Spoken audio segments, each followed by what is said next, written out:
8e jour de grève d'une partie des PNC d'Air Tahiti Nui.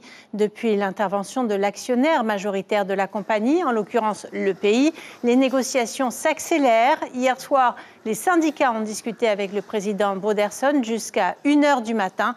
Une enveloppe supplémentaire de 510 millions de francs a été proposée au PNC, dont 230 millions de revalorisation salariale pure. Aujourd'hui, les syndicats ont rencontré la direction à 2 reprises et sont à nouveau à la présidence depuis 2 heures. Je vous propose d'y retrouver Priscilla Etève et Sandro Ly. Bonsoir Priscilla, est-ce qu'un protocole d'accord se dessine ce soir ? Bonsoir Cybèle. Eh bien, en tout cas, c'est tout l'enjeu de cette deuxième réunion ce soir à la présidence. Maintenant, reste à savoir sous quelles conditions ce protocole d'accord sera signé. En tout cas, il y a quelques instants, l'ambiance était plutôt tendue entre les représentants syndicaux et le président Moitai Broderson dans la salle. Mais comme pour les négociations de ce matin avec la direction d'Air Tahiti Nui, rien ne filtre ici.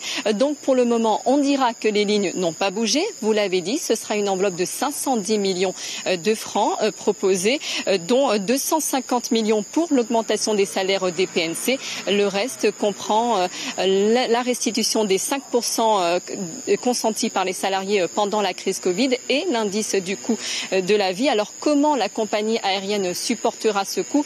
Là aussi, il faudra trouver une solution, mais sans toucher évidemment au prix des billets d'avion, a prévenu hier soir Moitai Broderson, également ministre du Tourisme, surtout pas dans un marché aussi concurrentiel. Les discussions se poursuivent depuis presque 2 heures maintenant, Cybèle, et elles pourraient durer encore une bonne partie de la nuit. L'information en continu sur Polynésie la première, Internet et réseaux sociaux.